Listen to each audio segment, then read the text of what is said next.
we had an awful lot of success with the Supergirl videos, recording things that we did, and so we thought we'd do another one. In fact, we'd like to do quite a few of them, once every month, 2 months, or something like that, because we got a lot from doing it as well. We had a lot of fun doing it.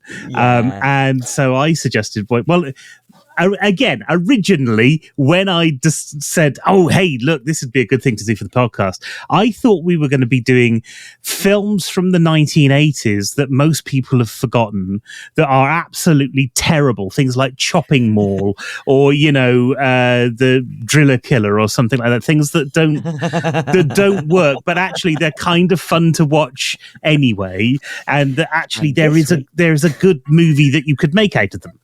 So I want us to do one of the Howling films at one point, not the first one because it's brilliant, but the second one, which is subtitled either Your Sister is a Werewolf, or depending on which territory you're in, Stirba Werewolf Bitch, which gives you the idea of the sort of movie that it is. There was that, but one of the movies that cropped up whilst I was we were thinking about this was the 2010 version of The Wolfman. Now, I love werewolf stuff. I know Tash loves werewolf stuff. Yeah. I've been a big fan of. I meant to get the models down, but at the back on my shelf up there somewhere, hidden by the boom of my microphone, is a collection of 3 models from the original Universal monsters, Dracula, the Wolfman, and Frankenstein. I've always loved the Wolfman, the original 1949 Wolfman, starring Lon Chaney Jr., who Lon Chaney, of course, was the man of 1,000 faces, and his son, Lon Chaney Jr., was sort of kind of went with that, played Larry Talbot in the original one, and was brilliant. But it was a film of the 40s, and it was very clearly a film of the 40s. In 2010, anything could have changed. A lot of things did, and not necessarily for the better. And so after the titles, we're going to be talking about The Wolfman. Welcome to Murdering a Podcast, 2 writers' journey to produce a narrative murder mystery. It was a trauma for you, wasn't it? It was a trauma for me, yeah. So this is episode 1 of the first part of this episode, or the first part of this thing. We're going to talk about The Wolfman. We're going to talk about the stuff we liked, the stuff we didn't like, and we're going to give you a synopsis of the thing. I think I'd like to start off with a little sentence and then let Tash come in, because I know she's got a hell of a lot to say about this as well. So don't ever make me watch Twilight. As long as I don't have to watch that, I will forgive you. We don't have to watch Twilight, because actually Twilight, for what it is not a bad representation of the Twilight books. So you don't have to like the Twilight books are shit. I know, but you don't have to like Twilight to understand that actually it does what the movie needs to do, which is to be a representation of the books that it's taking off. So, Wolfman. Benicio del Toro takes on his most challenging role yet, playing a good actor. He stars as Lawrence Talbot, a character originally played, as I said, by Lon Chaney Jr., one of the most iconic roles of the 1940s. Unfortunately, the 2010 version is a much more of a Shaggy Dog story. We open with a gypsy woman recanting the famous lycanthropic poem from the original film. This is something that Universal wrote as well, so this isn't a thing they cribbed. This is actual writing. This is the best writing in the film, because it's taken from the original film. Even a man who is pure of heart and says his prayers by night may do a poo when he tries to fart and give himself such a fright, or something along those lines. Tash. Yes. Well, I've got to start with just, where do I start? I mean, it was just. Well, we start, the opening scene is that we see Ben Talbot walking alone at night, and he's savagely killed by a monster. And I was happy until that point. That bit was fine. I was after that point, there was 2 points in the movie that I liked: the opening, and then the asylum scene, and the rest of it was shit. So essentially, it was my synopsis of it was an American guy goes looking for his brother in the moors, and then, despite being warned there's a werewolf out there, goes towards the fucking werewolf. Oh, but there's so much more to talk about until we get to that point. Oh yeah, so but there's we've just seen Ben killed, and then there's the thing that says the Wolfman, and then his fiance Gwen, who only really exists in the film for something pretty to look at, tracks down Lawrence, who is his brother, who is apparently an American guy. He's going to end up in London at some point. Yes, and a successful Shakespearean actor, and he begs him to come home to look for his missing brother, where he meets his father, Hannibal Lecter. Oh, I thought it was Odin. Well, it was Odin. No, it was Anthony Hopkins doing Hannibal Lecter. It has to be. There was a moment when he walked down the stairs. I went, "Oh, it's Odin," but he's such an arse. Now, in the original film, that part was played by Claude Rains, who you won't recognise as the Invisible Man.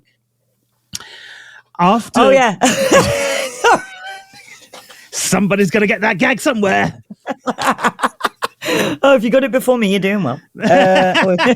So after Benicio del Toro is once again upstaged, this time by a corpse, he goes to a pub where they're describing something that happened, something that was similar 25 years ago. And he hears the tale of a big monstrous beast that can't be stopped by normal means. Some say it's a werewolf, some say it's Harvey Weinstein. That night, we get a flashback. It's taking you a while today, isn't it? Usually you'd get these quite quickly. My brain is on a go slow, clearly. That night, we get a flashback to his mother's death, and we see his father holding her dead body. And we learn... Is that the point where the mother's death, or was it the pointless flashback of them just being in with his brother, where there was actually no reason for that flashback at all? I thought the mother one came later. I've excised that from my mind. No, well, that's that night we see the mother's death. So this is before he's been hunted down. This is before he's been bitten. And we see him have a nightmare where he's a young kid. He goes out to see his father. His father turns and looks at him, and he looks down at his mum, and he's got a razor in one hand and a slit throat, and we're given to believe. And there was other flashbacks life. That was just pointless, because I was watching the flashbacks, going, "Is there any point in this? Like, is the flashback?" So where we are right now is flashback scene 1. There are so many flashbacks in this movie because... And 90% are pointless. Yeah. So, anyway. I'm going to keep interrupting. Can I get... Once we get to the moron gets bit, come on. I want to get to that bit. So then we learn... because of that, Lawrence spent time in a mental institution because he saw Anthony Hopkins in a wig. And then the trail takes Lawrence... The trail of who killed his brother takes Lawrence to the gypsy camp, which is just outside the town. You were going to say chip shop, weren't you? Yeah. The chip shop for the gypsy camp. For the gypsies. For the chipsies.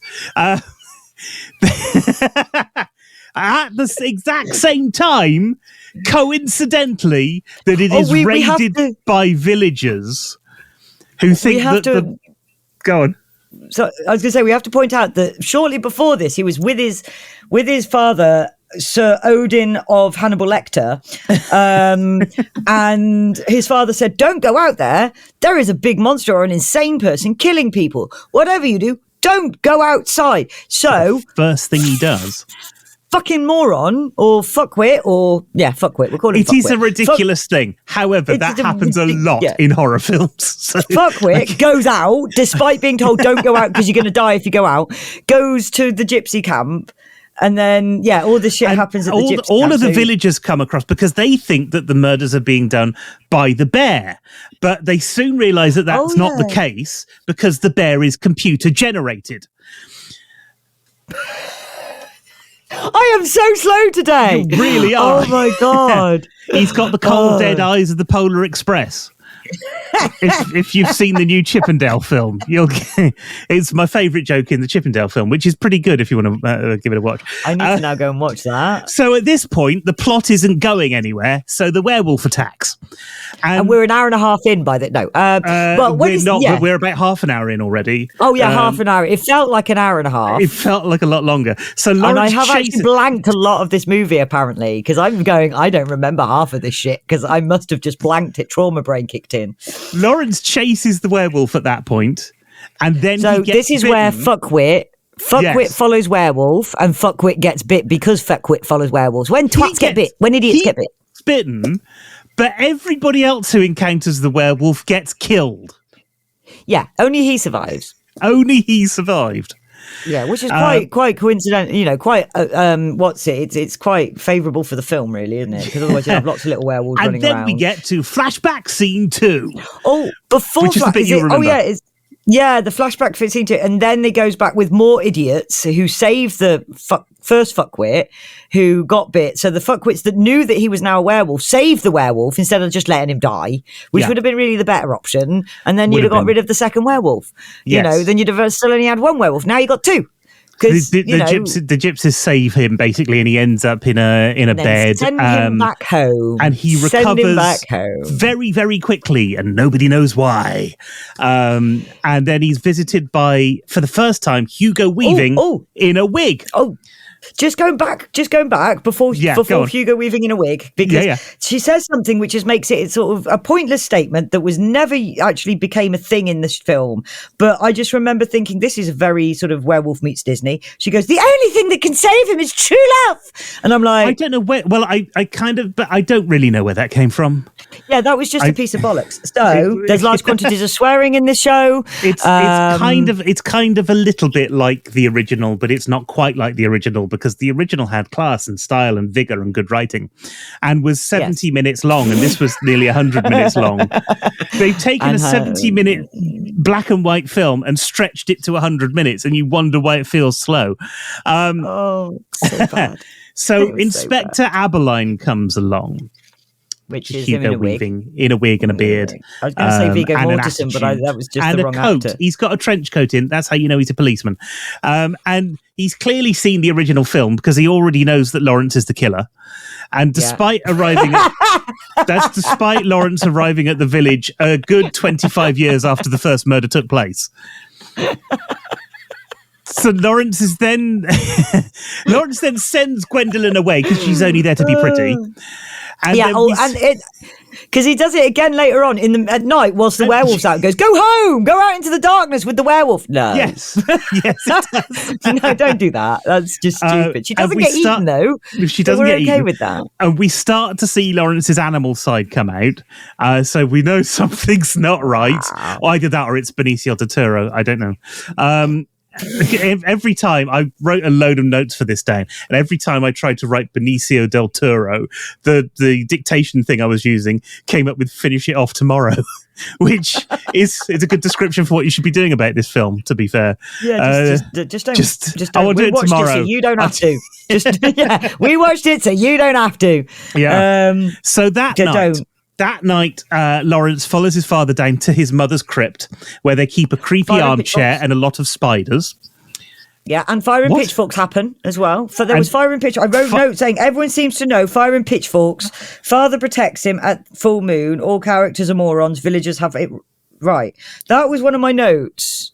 Yeah, it's very weird. So his father protects Lawrence only to the point where he then locks himself away so that Lawrence can transform into a werewolf. And eat everyone except for him. And this happens around about 45 minutes into the film. It feels like it's about an hour and a half into the film at this point. It happens 45 minutes into the film. It's the first time we've seen the transformation. And the rest of the film has been so slow up until now that you will be chewing the seats of the cinema if that's where you went to see it. Most of the audience have already died from an overdose of costume drama, you know. So Lawrence goes on a rampage at this point, and this is one of the bits of the film that I quite like. There are some good bits, there are some bad bits. There are a lot of bad CGI werewolf bits, but there are some really nice practical effect makeup bits that are quite fun. and one guy gets his head cut off in a second. Yeah. There's some nice in the whole bits film. in There's that. about 15 minutes of good film. Yeah. Like out of the whole 100 hours, no, 100 minutes, 100 hours. It felt like 100 hours. The whole sort of film. There was 15 minutes, I think, of actually good film and good. Like, the action bits are quite fun. Anything. Yeah, I liked the asylum. If you shunted the action bits together, they'd be quite fun, but they're not a good story. So yeah, I mean, to be fair, it wasn't a good story anyway, so it wouldn't lose anything. So Lawrence wakes up by a tree in the morning. Yeah, I don't know why, because he was a dog and he needed pee. I don't know why that happens. And the police are after him, and he's covered in blood. And so his dad, who is now unlocked from wherever he locked himself away from, gives him to the police, who send him to a mental institution, which is incidentally in London, the same mental institution he went to. So now it's Werewolf in London. Yeah. But shit. Yes. Because Werewolf in London is an amazing film. He's a British American in London, and will be a werewolf. There's no reason at all for Sir John to do this unless they are massively telegraphing what's going to come up later on in the film. So there's exactly a lot of what they were doing. Big nonsense around here. Yeah, exactly. Yeah. It then takes another 30 days. One of the big problems with this film is that in between every werewolf attack, you've got 30 days, and God, does it feel like it. Yes, it's 30 days. Yeah. So this is montage scene 3, or flashback scene 3. We do get some interesting bits in the mental asylum. You see that he's being tortured. You see that that's having an effect on him. That's good. Character development. I quite like that. And then, it's not good that they're torturing him. We would like to say that. I mean, it's a character. It's fine. You can torture your characters. Yeah. That's fine. You can sort of torture fake people that aren't actually real. But no, I mean, it's when we say it's good, it's actually an exciting sort of element of the show. I was like, when it got to the asylum, I was like, oh, maybe I underestimated this film. Maybe this might be good. And then when that scene, that whole asylum thing ended, I was like, no, it's back to being shit again for the rest of the film. We get a moment here where Sir John visits Lawrence in the asylum, and he actually says to him, I'm the werewolf. I was bitten by an Indian boy. Now, feral children, of course, are the number one most virulent form of lycanthropy, and which is why the biggest werewolf community in the UK is in Moss Side. We suddenly realise that what Lawrence saw that night, and again, we have another Cockings flashback, wasn't actually his father holding his mother as she died, but it was his father as a werewolf who just killed her mother. His mother. Yes, and then made it look like he slit his throat, slit her own throat, or some such nonsense. I don't know how the razor. It was. I can't remember. But there was just. I think he put the razor blade in her hand as the sun came. I don't know, but it was the second scene that made it obvious that she'd been had her throat bitten, and it was like, oh well, that's an interesting reveal. I mean, it could have been done like so much better, like the rest of the film. But it was it was quite a nice sort of juxtaposition. So the first time you see it, Lawrence is walking towards the back of his father, who turns to him, and then his mother's in her hand. The second time, he's walking towards the back of his mother, who turns back of his father, who turns in, and it's the werewolf, and that's quite nice. It's a little bit different, right. So okay, we've done that. Then there's the lecture bit, isn't there? So that was the best bit of the film in my eyes. That lecture hall. Although they're all fucking moron, because I put in that idiots can't open fucking door. Doctors, scientists can't open a door. Yeah. I put, my words were, professional morons don't know how doors work, so got eaten. Door opened inwards, and they closed it by charging it, and then thought it was locked.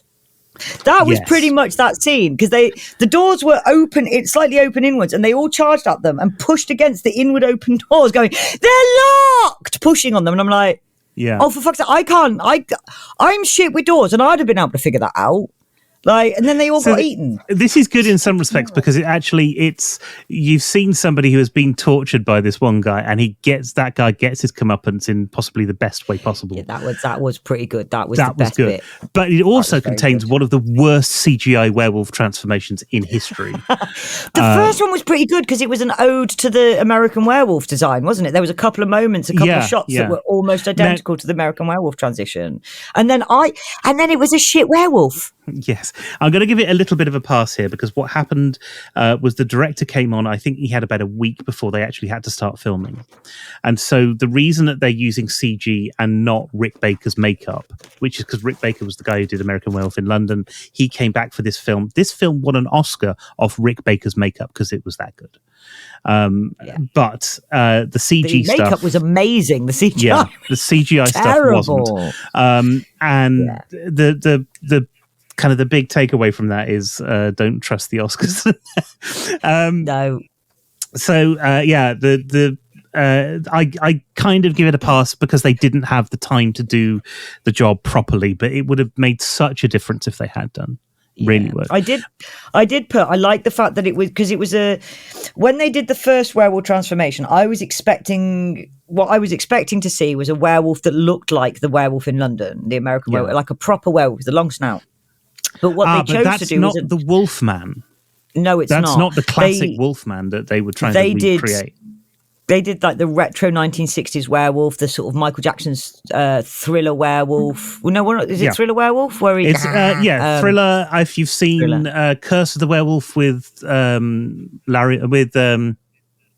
Oliver Reed, the original Lon Chaney Jr. Wolfman, that sort of classic Universal Monsters werewolf, and this is a Universal film. Yeah, and actually, speaking of the makeup choices, I like. If you're a fan of Monster Squad, I know that there's a lot of people who haven't seen Monster Squad, but those who do love it, it's the same werewolf that's in Monster Squad as well. It's the same. Oh no, I'm going to actually have to see that. Have you not seen Monster Squad? No, I haven't. So you don't know about Wolfman's Got Nukes? Nards, no. Sorry. Wolfman's Got Nards. Oh Nards. God. No, Monster it's nowhere. You can't get hold of it anywhere, but it's so worth seeing. I will have to find it. I will try and find a copy of it for you, but because it's worth a watch. As long as it's not Goonies with the Universal monsters. Oh, I like that. Good. And it was made in the 80s, and it's become a cult classic. Ooh, I like cult classics. There's bits that aren't good in it, but overall, it's a lot of fun. Yeah, as long as the majority of it's good, not like this film. Because I literally put on here, after the asylum scene, I put then just as it gets good, it got shit again. So my notes he turns into a werewolf. He kills a load of scientists in the werewolf. He breaks through a window, and then he goes rampaging. They couldn't open a door, and then he goes rampaging through London, much like American Werewolf in London. He's leaving death and destruction all around him. It was an incredibly exciting and new scene when we first saw it in the 1980s with American Werewolf in London. At that point, they suddenly remember, Gwen exists. Like I said, she's only there to look pretty. And so he visits Gwen. She did a very good job of that, though, to be fair. It's Emily Blunt. She did an excellent... I mean, it's Emily Blunt. You can't say she did a shit job. I mean, she's just the most beautiful woman ever. Well, not the most. But she's also an incredibly good actor, and I would have liked to have seen more acting. It was wasted in this film. No, it really was absolutely wasted in the film. She has quickly moved on from the death of her fiancé and now wants to screw Larry. Yeah, because women do that because we're just dick obsessed. Yes, so that's the thing. Sorry, go on. No, go on. I was going to say, because she asked the gypsy for help at that point and then ignores everything the gypsy says. It was like a pointless scene. She's like, grabs the gypsy, pulls her aside and goes, what saves him? The gypsy says, do you love him? Do you truly love him? Fuck that. What's going to save him? It's like, she's telling you exactly what's going to save him. Listen to her. Absolutely. And then everything in that scene. And at that point, I made a guess as to how it was going to end. And I got it reasonably right. I put... Should I do that later or should I do that now with my do it a bit guess? later because Yeah. We're still. I mean, there's down, still got it right. there's still. We've still got the fact that she's basically jumped on Lawrence and he's basically jumped on her. I mean, she's clearly happy to take hold of Lawrence's beast. Even though there's one night a month where he's not allowed on the bed.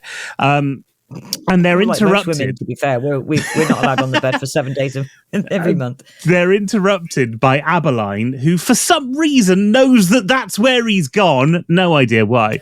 But Lawrence has already escaped and run off.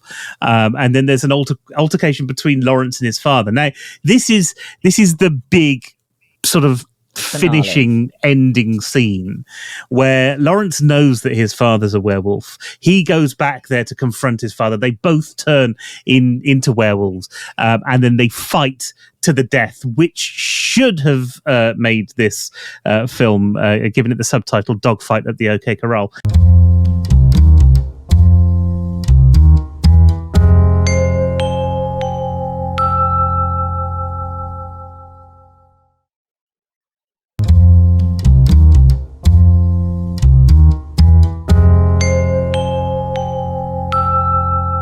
Good, and you know what? You've got good creature effects here because it's all practical. Yeah. It's one of the few times where it's all practical. Visually, that scene was really, really good. But it is. There's a few bits in it where suddenly you don't quite know what's going on because there's two werewolves and they both look the same. Yeah, and that was the problem. It's a really weird placing to have it because you've got something. It just doesn't feel like it belongs in a film that up until now has been basically a gothic costume drama. So we haven't even. This really is taking liberty with the source material now, because if you know the original, Claude Rains was such a supportive, loving father, and at the end of the original, Claude Rains kills the werewolf, not realizing it's his son, and that's the ultimate tragedy of that film. The father had to kill the son. No, so this that would have been a better film. Yeah, I mean, that would have been a better film instantly. Not even Sony's Francis Ford Coppola's Bram Stoker's Dracula took that many liberties with the source material. Yeah. And finally, Larry actually kills his father and takes his place at the Emperor's side. No, wrong film. Wrong film. But even though the bad werewolf is dead, the good werewolf is still evil because he's still a werewolf. And so the film isn't quite over yet. And that's when Gwen and Abeline turn up completely out of the blue. We don't know why they both arrived there together. We've got absolutely no idea. Because just before this, he goes, there's a werewolf out there, so I'm going to put you in a carriage, which is really like no protection at all, and send you home into the night. And then she's like halfway home and goes, nah, fuck it, I'm going back. And yet they still both arrive there at the same time, even though she would have had a hell of a lot further to go. It doesn't make any logistical sense whatsoever. But they are there together, and Chasing the woods. Abeline's got a gun. He's got silver bullets in his gun. He knows what to do, and so Gwen steals the gun. Yes. Because we can't have things happening, easily and quickly. Abeline gets bitten at this point and then thrown to one side. He doesn't get killed, which, you would think might happen because everybody else who meets the werewolf gets killed.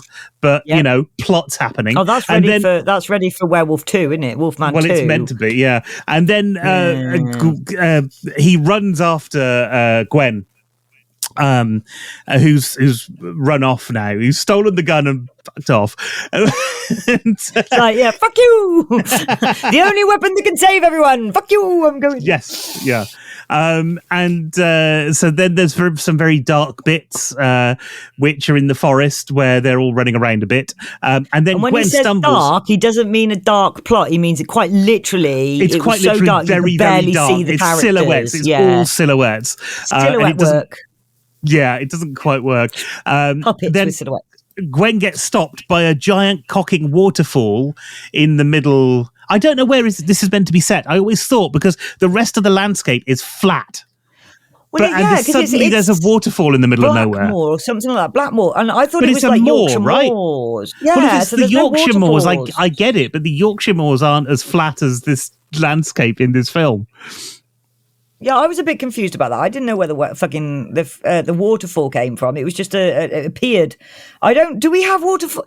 Where do we, like, we don't, I don't know of anywhere like that. Well, there are waterfalls. I know there's in Yorkshire, waterfalls in the UK. I've in, seen one, but not in that area. I mean, I went there to look for waterfalls. I got a good idea of where a lot of them are. I don't know. It's feasible, but it doesn't feel right. You know, it was a magic waterfall to another land. Waterfall. Yeah. So it just appears. Gwen can't go anywhere else. Gwen can't go anywhere else because there's a waterfall, and Larry the werewolf finds, not like Larry the Cable Guy, Larry the werewolf finds her, and she begs him not to kill her, and he just flinches just for a second, and that gives her enough time to shoot him in the chest. And then the film, completely forgetting the whole love thing as well, forgetting the whole thing. That was a Chekhov's guns moment, she's sitting there because it was this really this moment, because I actually put here guess of ending.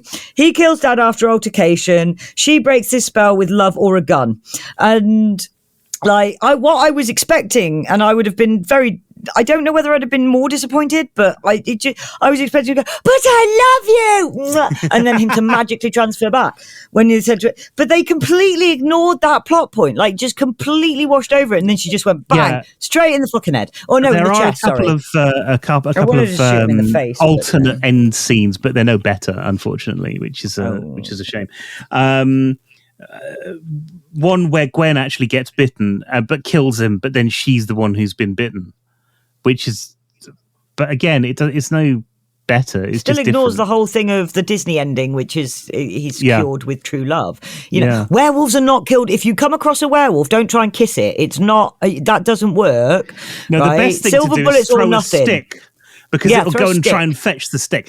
But yes, in death, Lawrence transforms back. Don't pet it. Don't pet it. Don't try and pet it. It's a wild animal. You're not meant to pet it. To pet it. You know, if I die, that if I die by being mauled by a werewolf or a tiger, it's because I tried to pet the bastard or boop its nose. Probably. Boop. I can imagine that happening with you. Right. So Lawrence is transformed back into a human. So he is set free. That's the whole point of transforming him back into a human. And unfortunately for the audience, there's still 10 minutes of film to go. And at that point, Aberline arrives with all of the hunters, sees that the werewolf is dead, and then he looks up into the full moon, grasping his neck where he's been bitten, and realizes the horrid truth. There's never going to be a sequel. Thank fuck. And that is The Wolfman. Yeah, it was so bad. It took us twice as long to talk about this film than Supergirl. Yeah, I think you did a better job than me, because my notes were main character is a fucking moron. New title: when a moron gets mauled by a monster. When a fuckwit gets bit by a beast. When a wally gets walloped by a werewolf. And then I said the start makes no sense. Too many very dull scenes. Why are the flashbacks important? They only make sense if it was his brother. I don't even know why I wrote that. Yeah, no, you're right. You're right. Yeah. After dumbfuck goes out, knowing it's dangerous, more dumbfuck save the first dumbfuck and don't tell him he's now a werewolf. Here's then drop him off into town. But then he miraculously knows he's a werewolf. Here's something I've always wondered: the bit where Larry discovers that his dad's a werewolf, which is clearly then suppressed. Where's his brother in all of this? I don't know. That's a whole character that's missing from. The brother is only there to exist for a plot point for him to get to the place in the first place. Yeah, that's it. That's all his brother's there. And then they show lots and lots of flashbacks of him and his brother, and there's no reason for them. And you know what? Those flashbacks are so boring. Oh my God, they are. Nothing happens. People turned up for a werewolf film and they got a costume drama, and that was really the big problem with it. So let's do the most difficult thing first. What did we like? What were the bits that we might have kept about it? I'd have kept Hugo Weaving. I'd have ditched Benicio del Toro. I would have kept Hugo Weaving and Odin. I see. I didn't like it. Now, but I would have made him a nice character, not a baddie. The original John, I wouldn't have made him a baddie. The original Sir John was, like I said earlier, was a good guy, and he was the horror of what he'd done afterwards was the kind of the end sting to the film. And Yeah. I like the fact they tried to turn it on its head and sort of subvert the audience. I get that that's what they were doing, but it just didn't work because one of the reasons why the werewolf thing was such a big thing is that you've got a tight-knit community, and the werewolf in it is pulling people apart, whereas what you've got here is a community which is divided anyway. And then the werewolf you've got a dysfunctional family dysfunctional family with a dysfunctional village next to it, with a dysfunctional militia, with a dysfunctional police officer, and a dysfunctional fiance. None of it's cohesive in the first place. So you know what? I've missed out a whole character.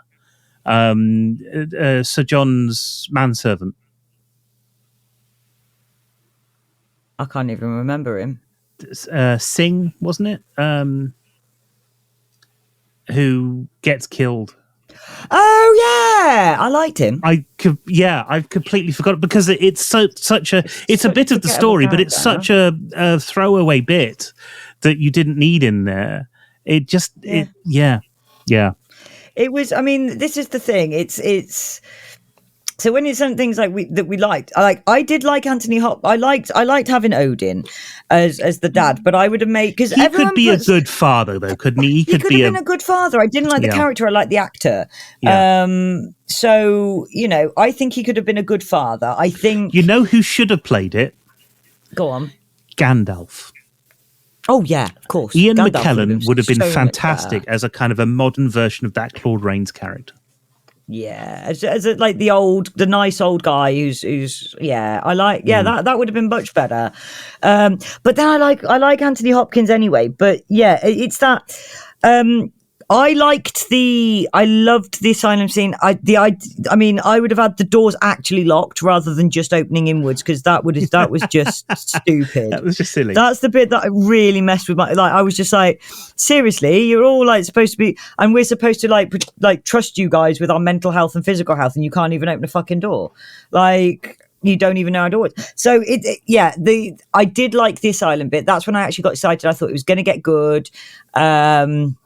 I thought, I've misjudged the film. But then after that, it just kind of goes shit again. So I loved that scene. I absolutely loved the stuff in the asylum. I do like the asylum stuff actually, but I think it would be nicer if okay, you've got to get him to the asylum somehow, and we'll go over this in the next episode where we rewrite stuff. But it would have been much nicer if he didn't realize what was happening to him. And it was only as part of the asylum that he then kind of understood that he's a werewolf. I'm just making a note of that because that's giving me an idea on something that I want to, I would say that we need to rewrite in there. Because I think you could get rid of that whole first transformation. I was going to say you could probably get rid of the first half of the fucking script, to be fair. You could, but you could get rid of that whole first transformation bit and have that happen in the asylum, but then have the werewolf attack be much bigger and much broader and much more interesting, with much more gore and stuff because werewolf film, to keep interest. Hold that because that fits in with the idea of in terms of how you would rewrite that and make it a better film. So nice. That's given me some really good ideas on that. But this is what we do. If you're watching this, if you're listening to this, because you want to see how writers work, this is it. We figure out bits we like, and then we go, okay, well this would fit in here, and that might work over here. Writing is just one big jigsaw. Yeah. And a lot of when we do the ones where we're rewriting it, we don't sit and plan it what we're going to do beforehand. We start with a point and then we work from there and go, right, this is the first idea. So like with the Supergirl one, Steve had the idea that then drove the rest of the sort of the brainstorm. No, we're not allowed to say that. But it sounds like you've got the idea this time that's going to kind of I think I've got the idea, based off what you've just said. I've seen the original Wolfman so many times, and it's such a big thing for me. I actually don't necessarily know how I tackle this, so I'm really interested to see what you're going to come up with. Actually, I've not seen the original one, so I think that's thing. And the one that I was struggling with because when I watched it, my immediate thought was, American in the moors, I wonder if he's going to end up in London. Oh, look, he's ended up in London. This is just a shit version of American Werewolf in London. Oh, in period costumes. And I was like, how can I rewrite that without making it American Werewolf in London? Because that was such a fucking awesome film. And it's one of my favourite films. One of my favourite. That and Dog Soldiers and Ginger Snaps are my favourite werewolf films. They are good films. And I could name a few, but like those two particular ones, like American Werewolf, Howling, Dog one. Soldiers, I think for me are my favourite. I love Dog Soldiers just for I Hope I Give You the Shit, you whatever. Yeah. I love that film. It is proper good. But but you've just given me the idea of how we could, because based off having that silent scene, because I think that's the best scene in the whole movie. And I would actually say and argue that is the only part of the movie that I enjoyed.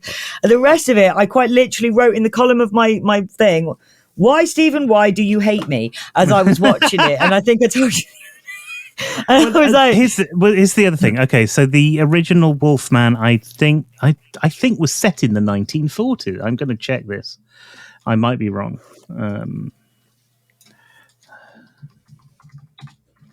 Wolfman 1942. We love Google. Google. 1941. Sorry. But I think there is a source material that they were working from. I'm now going to have to go and see if I can find the original Wolfman now and watch that, because that does actually sound like a good film. It is on, as with all the Universal Monsters things, it is on Amazon to purchase. I actually have it on Amazon, but I've also got they're up there, and I'm not getting up now because you'll see my bum. There is, the Universal Monster stuff. I had a DVD box set, which is where I got those things from. But it had all the Universal Monster, all the important Universal Monster films on, and the Wolfman stuff is. I mean, it's so difficult to get a decent werewolf film. That it doesn't say when this is set, but I'm sure it wasn't meant to be set in the 1800s. Maybe I'm wrong. But the clothing they wore is very much 1940s, I think. So maybe that's what scared me. I don't know.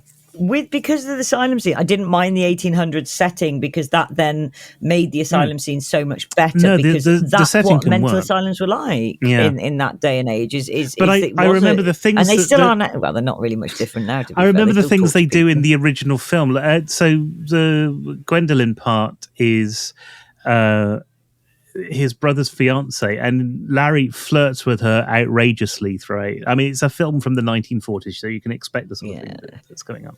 He buys a telescope and looks at her through the window with a telescope. And that kind of thing. Oh, so he's and a bit of a stalker. But it's all played kind of innocently because it was the 1940s.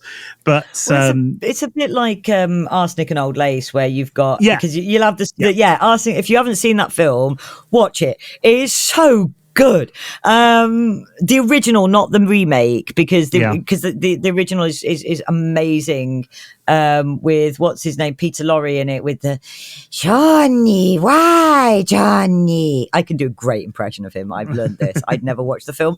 We do a table read on a Tuesday night with some of my friends, and I got given Peter Lorre's character Einstein, and immediately I read the script and I was like, oh, he needs to do a voice like this, and they were like, oh my god, you sound like Peter Lorre, and I was like, I've never seen the film. Now I own the film. And I love it. It is one of my favorite. I would never watch it normally, but it is, honestly, go and watch it. Anyway, but it's the screamy girl going. People who are our age and possibly slightly younger,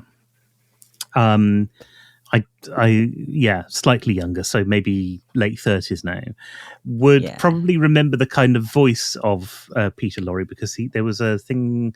Was it Albert the Fifth Musketeer? Where one of the voices in that was very much like a Peter Lorre voice. And a lot of the old cartoons that we grew up with in the 80s were impressions of, the old character actors like Vincent Price or Peter Lorre or Boris Karloff, or, so we might know these voices, but from a different setting, which is weird when you come across them and it's the original person doing it, Yeah. I do love that film. I can't talk highly enough of Arsenic and Olay. It's the two aunts. I would love to be able to rewrite good films, but we don't need to rewrite them, unfortunately. So we have to do the shit ones. Well, this is the point. We don't need to rewrite those things at all. Because they're so good. I'm now trying to find Arsenic and Old Lace on Amazon to see if it's on Prime, because I would love to rewatch that. I don't think it is, but it's like it was £2.99 to buy it on Amazon. So we have an affiliate link. Please go to the affiliate link if you want to watch it. You can buy the DVD for only a few pounds. We'll stick a link in the notes. Yeah, it's not very expensive here. God knows what it is in your territory, depending on where you're listening to this. But it's worth a watch. But if you're in the UK, also, it's not that expensive. If you like that sort of thing, The Lady Killers, the original, not the remake, the original is brilliant. Passport to Pimlico is Titfield Thunderbolt. I'm all right, You're Jack. Gonna have to write a list.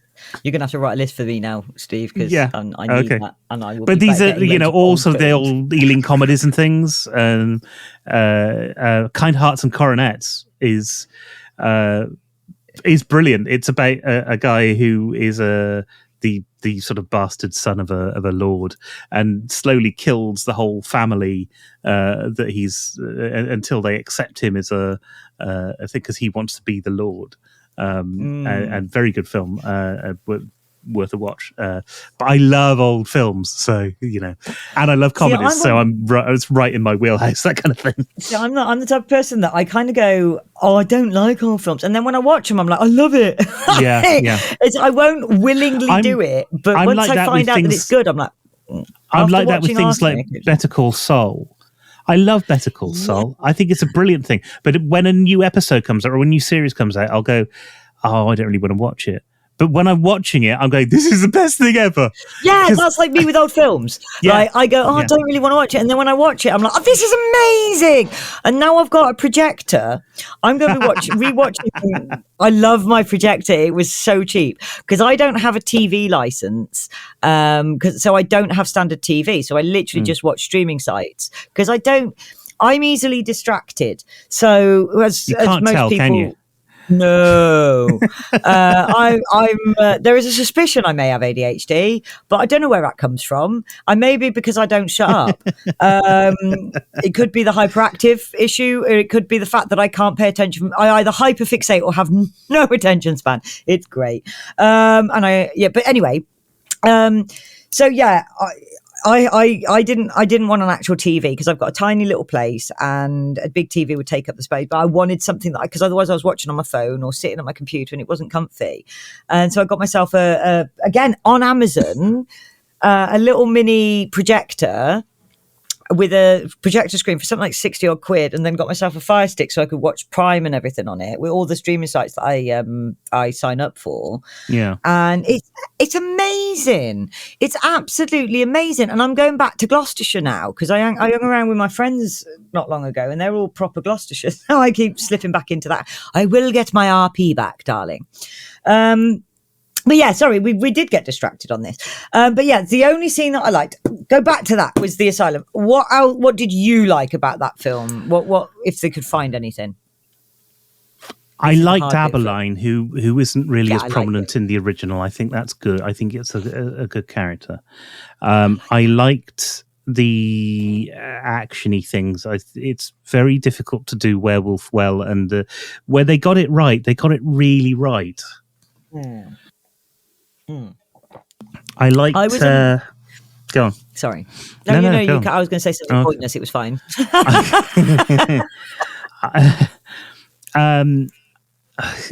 I liked the look and feel of the film, but I didn't want it to be a costume drama. And there's a sense that it was so steeped in what they'd done with Bram Stoker's Dracula and Mary Shelley's Frankenstein that actually they'd forgotten that the Wolfman was neither of those two films. And they lost a bit of the heart of the thing from doing that. I wanted more cohesion. I wanted more of a community. I wanted to see a community torn apart, literally and figuratively. Yeah, I wanted to see more because I think I didn't mind the cost, the fact that it was when it was set and anything, but like you say, it turned, and you're absolutely right. It became a costume drama rather than a werewolf film. It felt like a very dull costume drama, not werewolf, because werewolf one. Because when you said watch Wolfman, and I thought, oh, it's just going to be a cheesy shit werewolf movie. I love cheesy shit werewolf movies, so I'm going to enjoy this. It's going to be one of those films that's so good, bad it's good, and then we can hate to say this, and it's just you, bad. It's just shit. But when we get to some of the later Howling films, you'll feel just as badly. But they're silly enough so that there's one that we're not going to do because it's rubbish. I mean, it's notoriously the worst film ever. It probably isn't, but no, you don't. I want to watch really it, don't. and then I'm going to talk to myself, and then I'm going to hate you for making me watch it. I'll blame you anyway. Something like Howling 2 would be a film you could actively rewrite, and there'd be some good bits in it. But cool. I'd have to watch this Howling one has. First. No, well, actually, no. You probably do for Howling 2, but Howling 1 is brilliant. It's great. It's Joe Dante who also did Piranhas. But yeah, and Gremlins. He did Gremlins as well. I like Gremlins. The makeup in the Howling, interesting fact, the guy who originally did it was going to be Rick Baker, and he started work on it, and he left to do a little movie called American Werewolf in London. Oh, amazing! So you got very similar sorts of makeup, not completely, but very similar. I just wanted to comment on Gremlins because an ex of mine made a very, very good observation that actually the Gremlins were very misunderstood and they were just trying to have fun, and they only got nasty when you tried to kill them, and then they tried to eat people when you tried to kill them. Because if you look at it, it was the people that tried to put them in the fucking blender, not the they were just enjoying themselves eating shit, like being cats. They were just like being cats without hair. And not as cute and more annoying and more destructive. But they were just really misunderstood, especially in number 2. And I was like, I didn't look at it that way. And actually, if you look at it, it's the people, the humans that kill the gremlins first, or that attack the gremlins, and the gremlins are just defending themselves. And they're just mischievous little scamps. And I was like, maybe. I mean, we might have to do a chat about that at some point. Not in this context, but talk about Gremlins or something. I do love Gremlins, though. It's one of my favourite films. I mean, we both like films, so it's not unreasonable that we talk about films a lot. So anything else that we think is something that should definitely be kept? Long silence. Wow. What do we want to... Because we're 50 minutes into this. What do we want to ditch? So the script.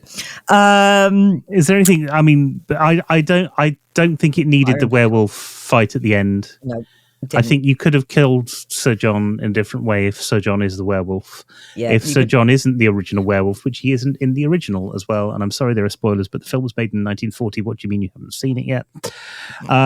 Is the one of the gypsy women in the camp was the original werewolf and was killed, and then infects Larry at the same time. So that's I would have got rid of the gypsy woman, but now you've said that may have made more sense. That is a big part of the original film. I think that's why they kept it, but I don't think they had a good enough reason to have it in this film. I would have definitely got rid of the whole you can cure him you can only cure a werewolf, release a werewolf with true love. I mean, that was just bullshit. Yeah. So that needed to go because they made the gypsy woman obsolete. Like, her role was to save him and then waffle on about true love, and that was it. Well, this is, I think, goes back to what I said earlier about they were soul beholden to the kind of the ideas of Stoker's Francis Ford Coppola's Dracula. That in the end of that was you can save Dracula with love. Or you can, love is the thing that will find a way, and yet they did that better in that, possibly because it had a better director. I don't know. somebody who thought about it a little bit more. Somebody who'd actually used the concept rather than just randomly putting it in there and then ignored it at the end. You mean like that? Yeah, it's one of those things that the foreshadowing of it released him with a silver bullet from a gun in his chest. In his chest. And I think anybody could have done that and that would have still had the same effect. It was the silver bullet that released him from the werewolf thing. And again, one of the alternate endings of it, he gets shot by Abeline. Even then, that would have been better. Well, again, but I think that, we talked about Chekhov's gun. I think this is an instance of Chekhov's gun. She runs into a waterfall, not into the top of a waterfall, and it can't go anywhere. Nobody falls off the edge of the waterfall. Well, that's the audience are shown a waterfall. The waterfall is not part of the solution or part of how somebody gets away or anything like that. It's a thing that exists purely to stop a character, and it doesn't. But having a waterfall in a film, but culturally, has a sort of knock-on effect because we think of that as but somebody will dive into it somehow. Yeah, somebody will fall off it. Somebody will go into it, and there'll be something in there, or it'll be a special cave that they can get something from. And that's where the creature from the Black Lagoon lives. Exactly, and then that would have been a wholly different film and probably better. But yeah, I mean, there's a good chunk of it that I would have got rid of. To be fair, yeah. I think this is going to be a difficult writing job, but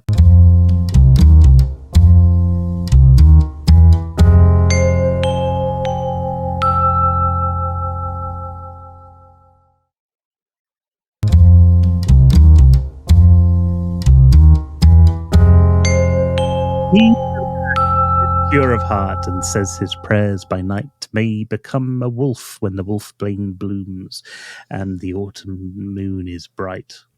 I think that is actually the right one. It's gone from my head. The Wolfman, the 2010 version with Benicio del Toro, made by Universal Pictures to capitalize on the fact that they had this thing, is not a particularly good film. It hasn't had particularly good rating from people, and we are going to rewrite it today. Now, at the end of the last she'd had a story, some sort of pillar that we could start to base this rewrite on. We're only a minute into recording already, and we're getting. This is the most efficient we've ever been on an episode. I know, we're never efficient. So yeah, it is a fragment of an idea. So it comes from something that you said in the last thing about him not knowing that he's a werewolf, and it stems from the asylum concept. And the idea is to base it on, play on the idea that lead the audience into thinking that it is a delusion. So right, yeah. So having this character. So I think what you said about having the dad being not another werewolf. Mm-hmm. I think the other werewolf needs to be something else. But I have an idea for that when we get to it. But I like the idea that he gets attacked by a werewolf. He doesn't realize it's a werewolf attack. So instead of being the moron that gets mauled by a monster, have it so that he's not chasing after the bloody werewolf. So he, as he's sort of coming into town, maybe getting, again, the pub scene is too similar to the werewolf in London. So I would rip anything out that's similar to the werewolf in London. Just take that away. There is going to be a bit of a problem. I mean, American Werewolf in London, that opening bit was pretty much based on the ideas and the imagery and stuff from the 40s Wolfman. So original Wolfman. Yeah, that's why there's so many. So let's keep that then. So maybe he's out drinking with he's just come to the moors. He's doing a show because he's an actor. So he's doing a show. I would have completely got rid of the brother. Just not add that that's in okay. there. Yes, all right. Okay. So he's there, he's visiting family, he's having a drink, he's a bit pissed, he goes to head off home, and that's when he gets attacked right at the beginning. And he thinks it's he doesn't know what's attacked him because he's so drunk. He Yeah. gets rushed into hospital and they patch him up. So they have no idea that this monster has just attacked him. They know that there's these rumors of a madman wandering the moors, but they don't equate that to a werewolf. That's where we could start off if the opening is in the pub, as you say. It can be him. Maybe he has just come home and maybe they're welcoming him home. And in that pub scene, he is told about the madman wandering the moors and the deaths that they've been around. As a folklore, it's this folklore that they have, and he's like, ha, ha, ha, ha, ha, I don't believe you. And he's like, oh, I'm going home now. He leaves early because he's pissed, and he goes to wander off home on his own. And they're like, oh, it's not a good idea. He's like, don't worry, I'm fine. I think we need to give him a moral dilemma that he fails early on. He's drunk, and so he does the wrong thing. Maybe he starts to wander home because actually he's following one of the women who just left the pub or something like that, or maybe because he's this is the thing. Do we want to make him a kind of lechy actory type a person who we don't, anti-hero sort of thing that we don't, who then changes throughout the thing, and then we see the horror that he feels about being a creature that actually destroys I prefer people. the growths. Have him start off as a bit of a dickhead. Have him start off as a bit of this sort of like unpleasant character, and watch that growth as the human. So you start to feel you start off hating him, then you start to like him, and then you see the pain that what's happened to him is causing when he realizes what's towards the end of the film. Once he realizes, because I don't think he needs to realize that he's a werewolf until towards the end. I think you could do that, and maybe the difficult bit is people who know will know. You've got to have certain things in to do a remake of the Wolfman. You've got to have Larry Talbot. You've got to have the Gypsies. You've got to have the curse poemy bit. You should have the mark of the beast was a symbol on his hand, I think. Which should really be in there. And of course, actually, if you know that stuff because you've seen the original, you will know that Larry Talbot is the Wolfman. But it would be nice to have a sort of central question of Act 1 being, who is the Wolfman? Yeah. And so we don't know. We don't necessarily know that it's Larry. Maybe we don't know that it's Larry. And so right from the start, he's the Wolfman, but we don't realize. I like the idea of not realizing, but I also... Because you could do a flashback bit to that at the end and then show that maybe as he was... I'm remembering Buffy. Yes. Do you remember do you remember when Oz changed in Buffy? Yeah. Do you remember what it was that caused it? It's been years. It was his nephew. I can't remember. Oh, okay. His nephew had bitten him and it turned him into a werewolf. Ah, okay. I am going to have to watch the whole of Buffy again now. So maybe it's something like that happens maybe in the pub scene, but we don't. Maybe something maybe happens he's and we chasing. Don't equate the two. Maybe he's chasing women. Maybe some of the gypsies from the camp are in the pub. Yes, and he's chasing women, and one of the women who he's chasing sort of takes him to one, and they have a torrid affair in the space of a minute, like you'd normally have in a film. And she bites him, and she's the original werewolf. You could have, yes, I like that idea. So Yeah, so we open up with the thing, and you've got the gypsies and doing their thing, and then he's being celebrated because he's home. He's having a nice big welcome home party, with his family. Yeah.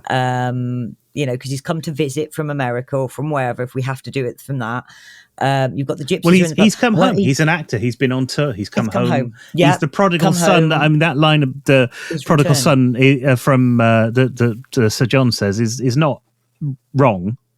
He is, but so the prodigal son returns. So that's the basis of him going home and him being in the pub. Prodigal son returns. They're all celebrating. Gypsies are in the corner. He sort of makes eye contact. He sees this beautiful, beautiful gypsy girl, and he is like, "I want her," and they're like, "I wouldn't," and he's like, "Yeah, but I want her."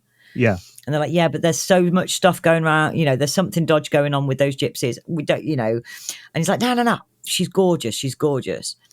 Anyways, they leave, and he's like, and he decides, drunk as a skunk, goes out and follows her, catches up with her. We could have, because again, if this is period, it grabs her, and he's like, "I want you," and she's like, "Okay then, all right." Like, all right. For whatever reason, something happens. It can't be unwilling. So she's maybe it's a little bit more rough than you'd like, but you've got to hate him at this point. He's a nut. You could do that thing, but that first she resists and says, "Don't you know who I am? I'm a famous and rich actor," and it's the draw of who he is that actually makes her consent. I mean, that happens to so many women where they are that's been used to coerce and manipulate them into doing it. So that would have to be done very, very carefully, in that it would have to be shown that it's really not true consent, because there's a rape myth that goes around, which it's that sort of the fake no with the no, oh, okay, sure, yeah, of course, and that perpetuates a lot of problems for women. So it would have to be him going, "Don't you know who I am?" And there's got to be that moment where she knows she's the werewolf, and she's like, "I'm going to get you for this because you are about to do something very bad to me." So she goes, "Go on then," and then bites his lip before he can do anything. Like, goes to kiss, like he forces to kiss her, and then she bites his lip, and he's like, "Oh, you're crazy," and then walks away. So he's never hospitalized. He's just very subtly bitten. Yeah. But that's enough to make him turn, and you see her smiling and walking off into the night. And then, because I think you get a lot of women going, "Yes, go girl." I think you probably would. And then you get a lot of people killed. Right away, next Larry walks off into the middle of the night. We then cut to I'm not quite sure what, but something else. Another scene where you got maybe back to the pub, and I don't know. Maybe back to the pub, chucking out time, and everybody's coming out, and then there's a werewolf attack, and you could get one of those lovely werewolves, one of the best things in the remake, those nice, really silly werewolf attacks where claws come through people's mouths or heads just completely come off, or things like that. It'd be a lot of fun. Large quantities, excessive amounts of blood and gore. Yeah. In that, just lots of blood going, like gore, and then claws, clips, so we don't really see what's attacking them. We just see something, and that something is attacking them. We see all the blood and gore and stuff, but we don't see exactly what it is. But that is why they come after Larry in the first place, because at that point they knew he was there, and he's the only one still alive. We could do that, yeah. I think it might take a little bit of time for them to realise it's Larry, because I like the idea that they think he's delusional. So there's lots of people that get murdered. So I like the idea. So we go back to, because he wouldn't change that quickly. It would be he wouldn't. But I was thinking it would be the female werewolf who would then. Oh, okay. So So maybe then you see this gore thing that happens. Someone actually kills her, maybe. And so she then, this evil, this first werewolf is taken out, and they're like, "Oh, did you hear about these attacks? It was this crazed woman." Yeah. So we never hear that it's a werewolf. It's this crazed woman. In fact, it could be put on. Yeah, I was just about to say it could be put onto the gypsies, and they. So again, they go after the gypsies. Again, you can have a gypsy curse in there. So they go after the gypsies. We will curse your town as they burn the gypsy camp down. So we're going for gore, like really proper, like nastiness right from the start. So you'd be engaged straight away and like, oh my God, this is going to be a proper gore film. And that scares the crap out of people, but they think they've got the monster. Yeah. Things calm down and we start to see this cohesive community celebrating how they've defeated this monster that's been plaguing them, or this mad woman who's it was clearly her. She's clearly this mad woman who's been plaguing the community, and they've killed her and they're safe now, and everyone's all, because you said about the cohesive community. Yeah. So having something like that, you're stood on my notebook, pussycat. Don't love the microphone. Don't knock the microphone. It's very delicate. Lie down every damn time. Kneecaps. So I like the fact that could then bring because we could have one werewolf bring the community together, and then the other one tear them apart because of the pattern can be different. So we're on the inciting incident right now. We're about 12 pages and 12 minutes into the film. So that everything we've talked about right now needs to be about 10 minutes worth of screen time. Yes. We could, in that time, set a couple of other things up as well, like the gypsy curse thing could be set up. Maybe there's a scene where it's the gypsies who are in the pub who are interacting with the locals, and maybe Lawrence says something along the lines of read my fortune, and that's where we get the you have a woman's hand, my lord. No, that sort of thing. I like that because the woman that he's interested in, he could ask her to do the fortune telling. Well, I was thinking that could be the old gypsy woman who we are about to see burn to death in 10 minutes time. And that scares him. But he thinks she's crazy. He thinks she's just completely crazy. So it scares her, but and the rest of the gypsies kind of go. But he chases after this one gypsy woman. Yes, which is where we get to now. So we got the inciting incident, which is the big thing. Larry's tootled off home, and doesn't hear about this until the next day. We've not really given him a journey to go on. We've not really given him anything that he wants right now.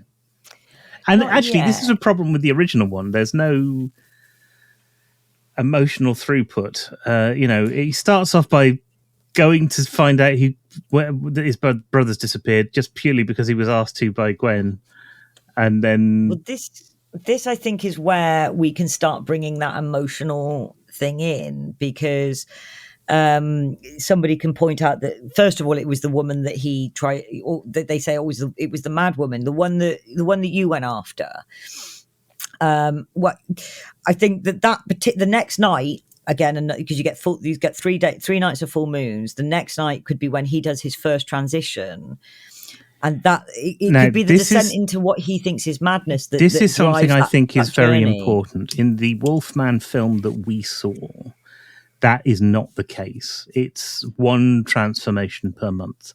But in most werewolf films, it's 3. And I think they do that for a good reason.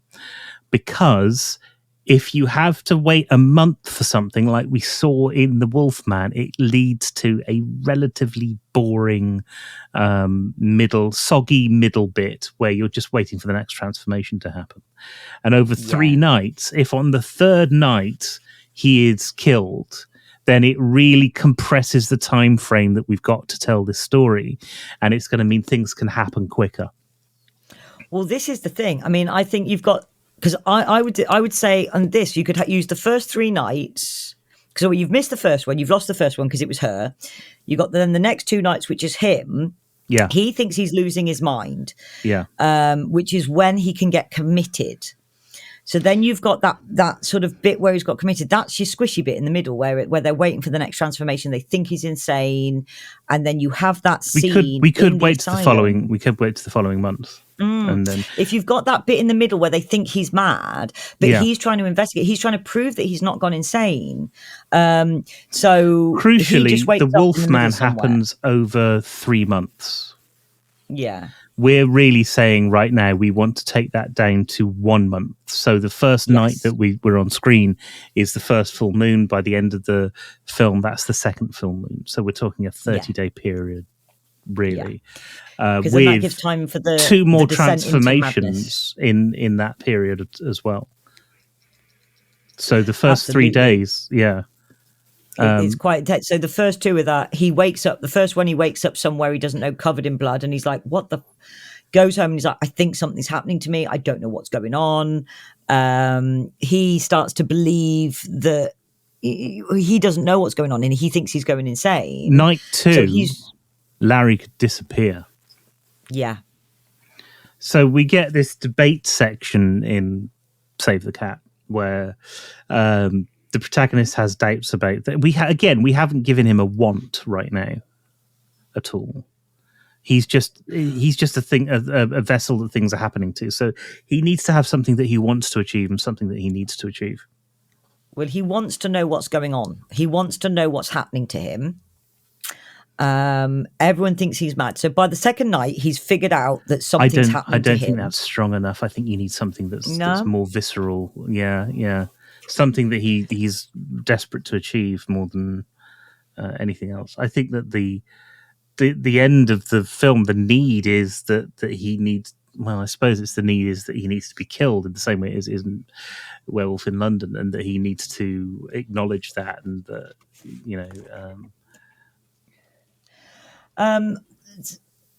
then his, because this is where it gets quite difficult, because I like the idea that he thinks that he is, because there's got to come a point where he realizes something's going on. So the first sort of start of his journey is trying to figure out what's going on, and he comes across maybe an old sort of, well, maybe he seeks out the old gypsy, and she says to him, because maybe she's the only one that survives from the fire, because she is an important character. That's not a bad idea, actually.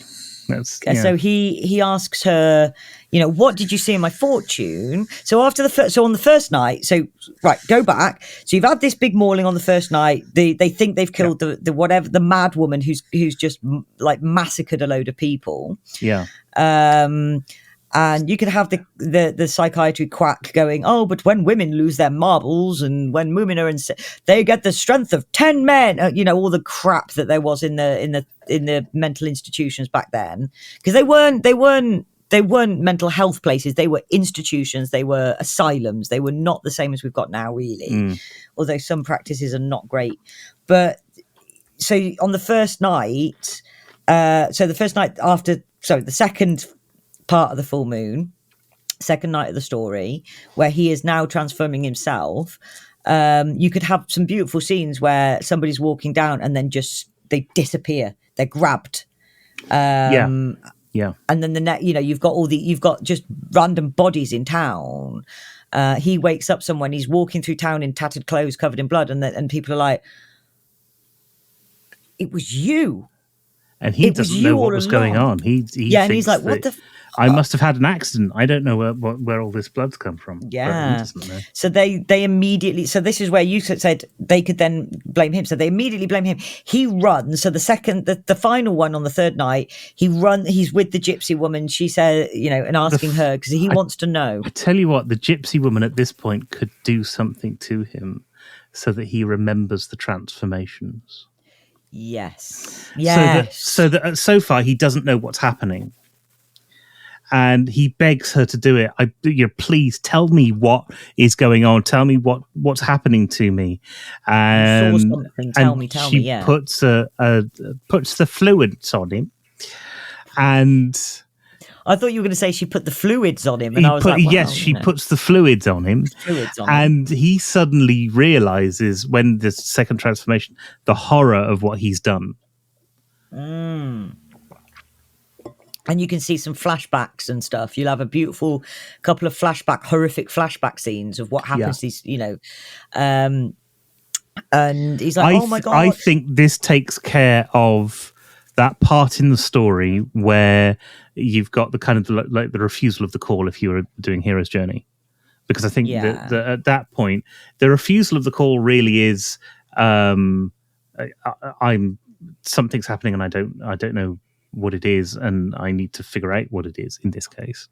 And going to the gypsy camp and talking to the old woman, and maybe at this point, maybe he could kill the old woman as he transforms or something. See, I was thinking that because she's like, you can then see the sort of the moon coming up, and she's like, oh no, it's too late, and then you see the transformation, her fear, and then she.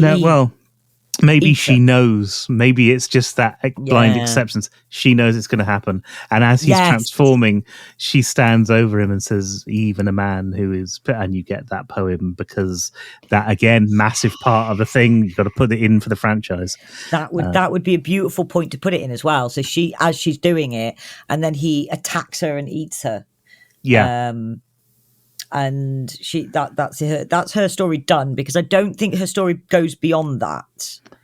No, it certainly is. It's not something that needs to come back up at the end of the film or anything, does it? It's because you could also then start seeing the fracturing of the community. So they can have a community meeting on say like, so he's no longer transforming. He's back home after this fight, this third night. He goes out again, obviously, after he's eaten her, kills a few more people. This time he wakes up somewhere else, gets home, but he goes back to his ancestral home. Like, so at this point, this needs to. We're at maybe about 20 pages in, something like that. 20 minutes into the film, we've had a couple of transformations. We've had more transformations in this 20 minutes than the Wolfman had in the whole film. Yeah. We now get what's called the break into 2, which is where we're starting to get into Act 2. So the doubt of it wasn't me, it can't have been me who did this. Please tell me what's going on, which is what we're getting him to ask the gypsy woman about.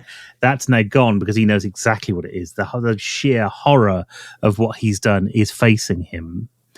Maybe he tells somebody. Maybe he tells his father. I was about to say exactly that. Yeah. And that's where they start going, you must be... They start thinking he's delusional. Maybe they tell his father, played by Ian McKellen, who is devastated by what his son is saying. And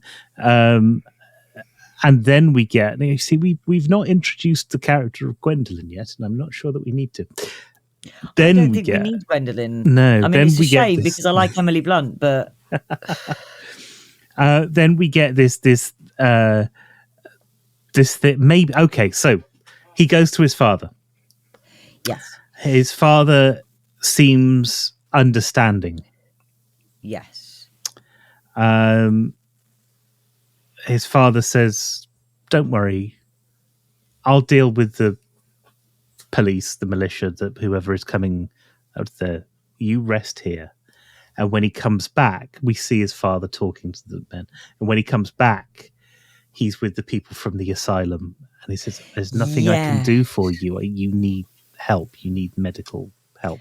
But not a London asylum, a local one, because the whole sort of the idea of the community fracturing is a good idea, I think. Maybe because of where I live.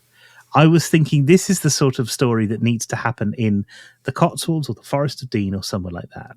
Lots of trees, lots of that sort of area. No waterfalls, crucially. Yes. Unless you're going to actually have a magic portal behind the freaking water. Unless you're going to use it, don't have a waterfall. But that means that you could use Bristol as your city that has an asylum. You don't have to go to London to do it.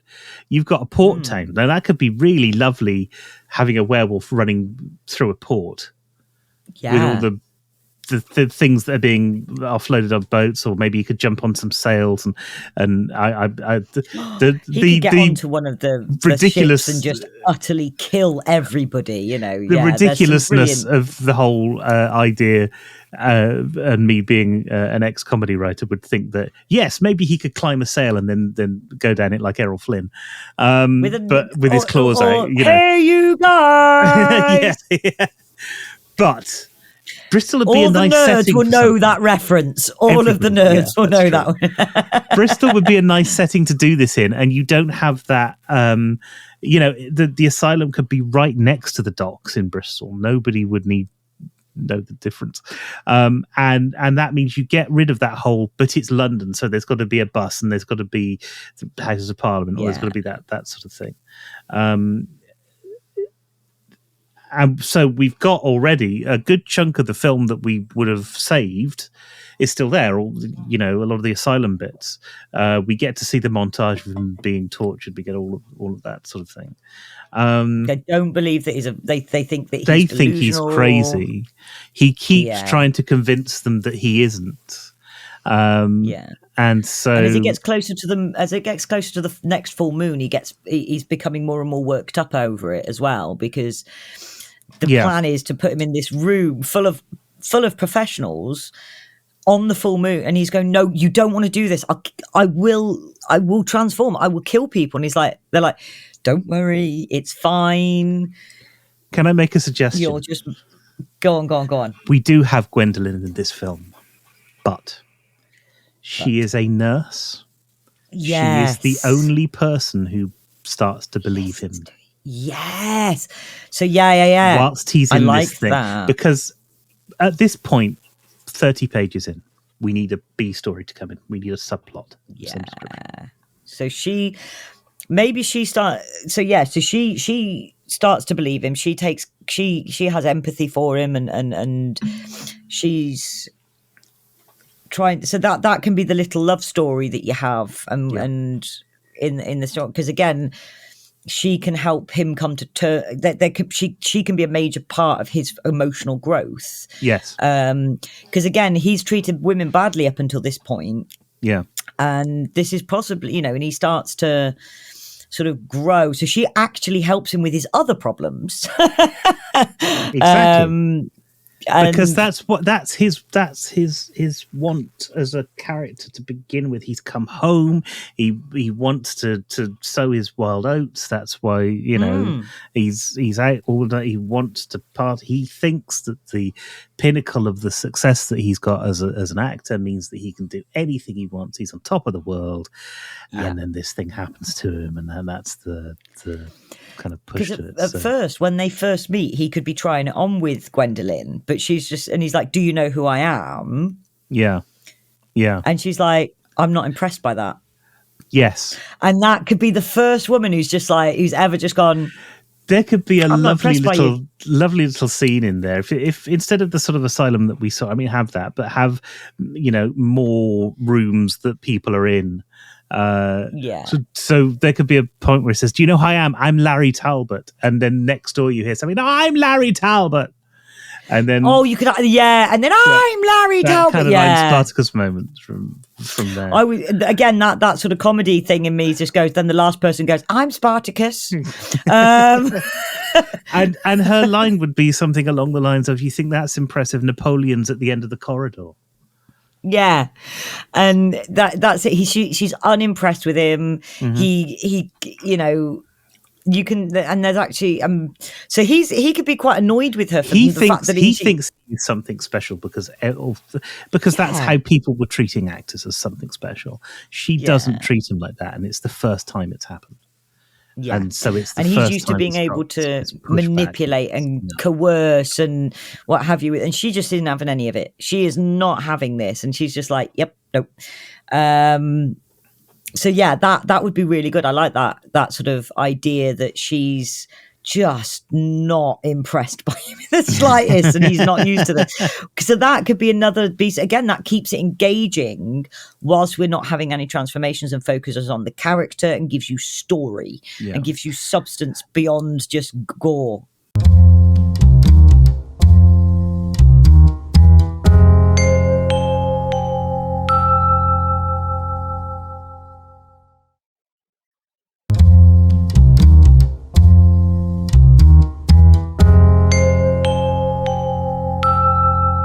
we're really talking about between 5 and 10 minutes of screen. 10 minutes might even be too much time.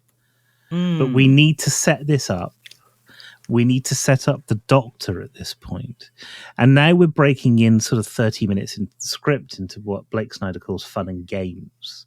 And it's the point where the idea is the protagonist has acquired some power and now has some fun with it. And this runs for about 20 pages. So this needs to be something that is, a big chunk of the movie. I don't think you'd want to do a 20-minute wolf scene, but, No. But I think when he does change, just as a thing, as I just put face to face, I think when he does change, so you have that, like, these beautiful 5 minutes where he's being, well, not beautiful 5 minutes, but you have these 5 minutes where it's a combination of her, like the juxtaposition of her tenderness with him and not being impressed by his power or his status, and the contrast between that and the torture. So you see him tortured, and then you see her looking after him. You see him tortured, her looking after him, him begging her for help, and she's like, "I wish I could. I can't let you out. You are here for a reason." And she's sort of doubting that he's actually mentally unwell, or that he's suffering from a delusion. But like you say, there's something in her that she's kind of going, this isn't, something's not right. And then you have that thing, but this time the doors are actually not just open inwards. And so, this is where we are. The fun and game stuff, I suppose, really needs to start with that scene. Yeah. So we're already remember, we've already compressed the time. I've got to remember that, because that's going to happen after this scene. So he's going to come face to face with her as he's coming out as the Wolfman. And he's got to make a conscious decision not to kill her. Yeah. So he's killing everybody else needs to die, but she doesn't. Yeah. So how about this? Because 20 minutes is a fair chunk of screen time. We get probably about a 5-minute scene, which is the Doctor explaining what he's doing. Maybe, actually, as we're setting all of this stuff up, the Doctor doesn't treat the nurse very well either. And so part of the reason that they connect is because they can both connect over that one thing, that they don't like the Doctor very much. Yeah, because he can witness the fact that he's treating her badly as well. And maybe she could have the line at some point, well, if I was insane, I'd slit his throat, or something like that. Yeah. And that's, you could then have a flashback. So when he does actually kill the Doctor, what he does is he slits the Doctor's throat with his claws. So when he changes, the first person he does, you see him sort of coming up behind the Doctor turns around, and you just see this swipe across the neck, which goes back to her line. Okay, so we've now got he's been in there for 30 days, because we've now got another transformation scene. What might be really nice, which we haven't, it's a series of flashbacks. So bear with me for a sec with this, because it might be a bit convoluted. So we see him pushed into that lecture hall. The lecture starts, and they give him an injection of something. Yeah. And then nothing. He can't remember anything. And he wakes up. So the next thing we see is he's woken up, and he doesn't know where he is. Maybe he's not in the sewer asylum somewhere. Anymore. He's not in the asylum anymore. His clothes are all completely ripped. And much like we were told would happen with the gypsy woman, that he'll start remembering the things that are happening. We suddenly see flashbacks as he's starting to sit up. We flash back then to the lecture hall again, and we actually see the transformation happening. Yeah, and we see that happening in little bits and bobs, which means we can cut out a lot of extraneous stuff that you don't really need, a lot of connecting tissue, but we can still get those action scenes in.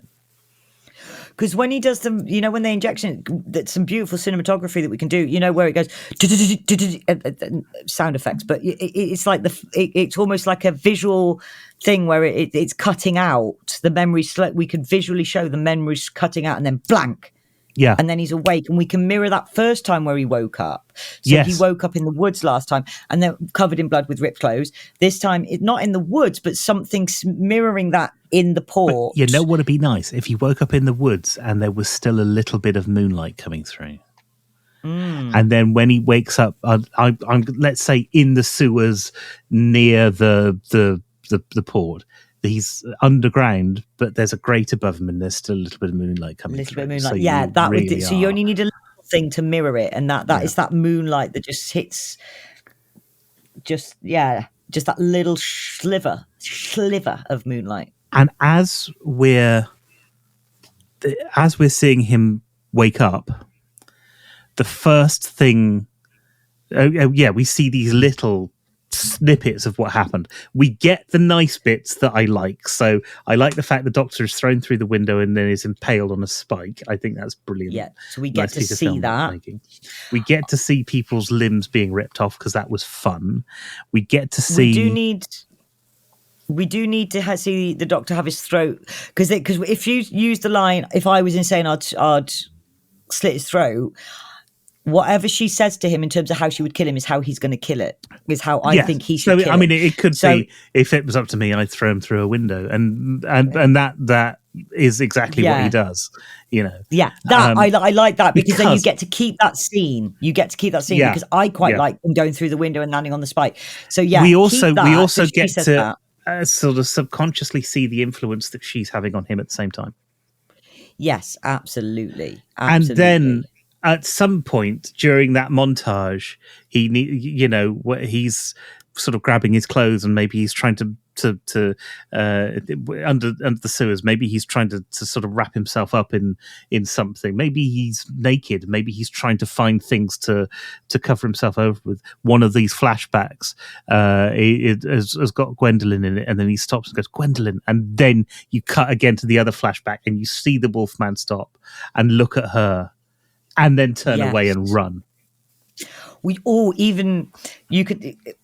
I've just got the image in my head. So he picks up something that reminds me of her, goes, "Gwendolyn," and then it flashes back, and he's coming down the hallway, and she's there, and she goes, and he's, like you said, he stops. Somebody goes to grab her to pull her out the way. He sees that as a threat, and he attacks the person who's grabbing her. Yeah. But does and saves her as the Wolfman. Yeah. In his head, he's saving her, but this other person's actually trying to save her. So this other person tries to move her out of the way, but pushes her, and she slams against the wall. He then goes for that person, rips him apart, looks up, she's face to face with him.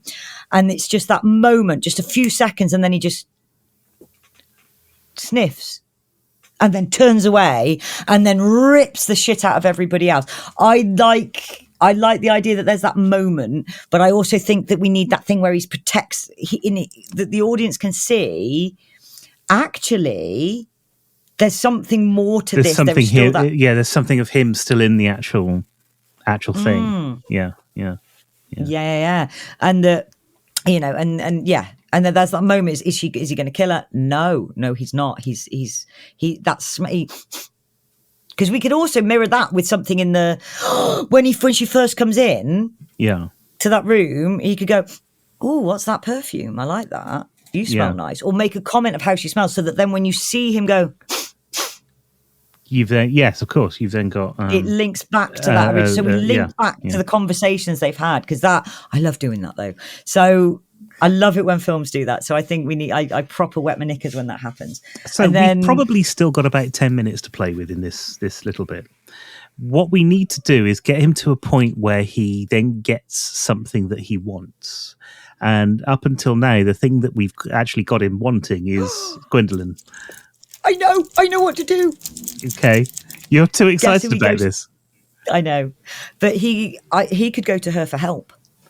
Well, he could. But I think that should be at the end of the 10 minutes or so. So the last sort of scene. And then, that is the point where they connect and we could have a nice and stuff. Nice little love scene when then they can have a werewolf baby. No. That's werewolf 2. That's Wolfman 2. But so getting what he wants is going to be at the end of that 10 minutes, which is Gwendolyn, where he goes to her. So we need to throw another obstacle in his way before we get to that point. What Maybe is the it? police at this point are looking for him. Well, maybe actually this might be the point where we introduce the police into it. Because we haven't got Aberline in there yet. He hasn't worried too much about the killings so far. So maybe we introduce So Aberline at this point. I think that's a good point to introduce him because. But the big point here is he doesn't know that it's Lawrence Talbot, and anybody who might have been able to tell him that is now dead. Yes. So that's good. Okay, we introduce him. We get the Wolfman to Gwendolyn. They have their moment. We are now at page 55. We're now right in the center of the film. Yes. So it's all downhill from here, guys. The next thing in the beat sheet is the bad guys close in. So in this instance, are we going to treat the police like, because the Wolfman film treated the police like the bad guys? Are we going to treat the police like the bad guys, or are we going to treat Larry like the bad guys closing in on the police? Although there's no reason why he should. I would say the police closing in on Larry because they could still believe that he's mentally ill. Even fact, not just the police. I would say no, not the police, not the police. No. This is good. No, the police is. We're still in Bristol City. It would be police, but actually that kind of works for me because let's say the police are closing in. They know it's Larry, so he's got to hide. He's gone to Gwendolyn to try and hide in the first place. Again, this sort of picks up on what happened in the Wolfman anyway, but they don't know who he is. And that gives them a reason to go to Gwen's house in the first place because she's the only survivor of the thing and they need to talk to her rather than just, hey, something unconnected with you had happened in London. Why don't we go and see this person? Because that never made sense to me in the actual. So the bad guys are closing in. This is like 20 minutes of the film that we've got to fill. Let's get let's say 3 obstacles that we can throw in Larry's way that will prevent Larry from getting further, but might get the police in there. I suppose the first one is the police show up and they're together, so they have to get over that. At this point, Larry's on the run and he's a human being with nothing. So let's get a couple of other points in there that we can do to get him back into. Just bear with me a second. My cat is telling me that she's dying. I'll pause. Right. So we're at a point. We need another thing that's going to stop him. We've already got the police finding him. He's now on the run. What does he do? And how do the police then try and stop him? Because we haven't got any of because we've not done the village getting torn up, like tearing themselves apart. No, we haven't. But we are where we are. Thing is, I don't think we need it. No, I think that what we've got is enough. We've got a little bit of village tearing itself. We've got a community that's going, oh my God, what's happening? I think that's enough to sort of put the point across. But I think because we're approaching that. So you've got another 3 sets of transformations that we can put in. Well, we've got another 2 that we can do. We've got yes, because we've just done the first one, so we've got the 2. We've got tonight and the next one. So by the end of tonight, that's fine. Like I said, we've got another 20 minutes. We can do another transformation in that time. Well, maybe he tries to sneak onto a boat so that he can escape. So she tries to sneak him onto a boat. So he tries to escape. And that night, so so the boat doesn't sail for whatever reason, and he transforms whilst he's on the boat. Okay. So we get another, and this time we see it full on because we've hinted at it the first time, we've flashed back the second time. Now we get full on transformation the third time. Yeah, and we see the brutal truth of what's going on. Yeah. And maybe at the end of this, because Aberline has to come in on this at some point, so he can get see involved. what's So you were going happening. to say, yeah, at the end of this. Sorry. Well, yeah, okay. So they know that he's around the docks area at some point, in that place because he went to visit Gwendolyn. He finds himself back at the docks. He stows aboard a boat. She can help him do that as well. She could help him do that as well. And maybe Aberline has been smart enough to keep an eye on her, and he sees them. So he gathers a load of police around. Oh, yes. To wait for him to come off the boat because he knows the boat's not sailing because he stopped the boat from sailing. Yes. Yes. We're nearly there. And so essentially... And then we can maul all the police. We can maul all of the police. He can finally see that this isn't a man, this is a monster.